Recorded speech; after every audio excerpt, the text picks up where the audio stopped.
মাত্র ২৭ দিনের ব্যবধানে ৯টি ভূমিকম্প আর ১৩ মাসে ৩২টি। কম সময়ে এতগুলো ভূমিকম্পে আতঙ্কিত অনেকেই। গেল কয়েক মাসে ভূমিকম্পের কম ঝুঁকির অঞ্চল হিসেবে পরিচিত দেশের দক্ষিণ পশ্চিমাঞ্চলেও ভূমিকম্প বেড়ে গেছে। সাম্প্রতিক সমীক্ষা বলছে ঢাকা ও আশেপাশের এলাকাতেও নিয়মিত বিরতিতে ভূমিকম্প অনুভূত হয়েছে।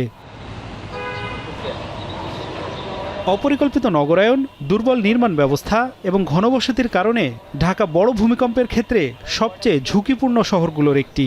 বড় ভূমিকম্প হলে ব্যাপক ক্ষয়ক্ষতির আশঙ্কা করছেন অনেকেই। বিশেষজ্ঞরা বলছেন ঢাকায় মাঝারি মাত্রার একটি ভূমিকম্পে ৪ থেকে ৬% ভবন ধসে যেতে পারে। মারাত্মক ক্ষতিগ্রস্ত হতে পারে ১৫ থেকে ২৫% ভবন।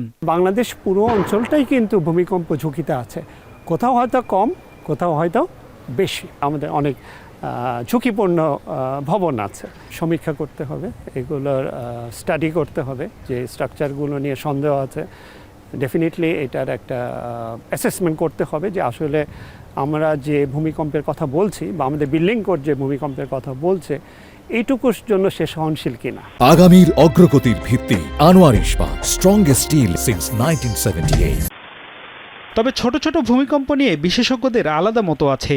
কেউ কেউ বলছেন বারবার ভূমিকম্পে শক্তি কমছে, এতে বড় ভূমিকম্পের সম্ভাবনা ক্ষীণ হচ্ছে। তবে সতর্ক থাকার পরামর্শ তাদের। এই ভূমিকম্পগুলি ছোট ছোট হয়ে যাওয়া মানে হলো যে যে এনার্জিটা ওইখানে জমা হয়ে আছে সেটা আস্তে আস্তে একটু একটু রিলিজ হচ্ছে। একটু একটু রিলিজ হওয়া মানে হলো সে কি হচ্ছে, ফ্রি হচ্ছে। তার মানে বড় ভূমিকম্পের সম্ভাবনাটা কমে যাচ্ছে। আমরা যখনই কোনো একটা বিল্ডিং ডিটেইল ইঞ্জিনিয়ারিং অ্যাসেসমেন্ট করতে গিয়ে দেখা যায় প্রতিটা বিল্ডিংয়ে ফাউন্ডেশন এবং স্ট্রাকচার দুই জায়গায় প্রবলেম থাকেই।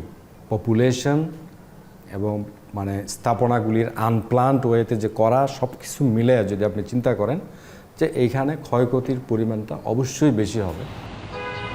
ভূমিকম্পের ফলে পূর্বাভাস দেওয়ার প্রযুক্তি আবিষ্কার হয়নি, তাই পূর্ব সতর্কতার অংশ হিসেবে বিদ্যুৎ উৎপাদন কেন্দ্র, হাসপাতাল, স্কুল কলেজ সহ গুরুত্বপূর্ণ স্থাপনায় ভূমিকম্প প্রতিরোধী ব্যবস্থার তাগিদ দিয়েছেন বিশেষজ্ঞরা। আফজাল হোসেন, এখন, ঢাকা।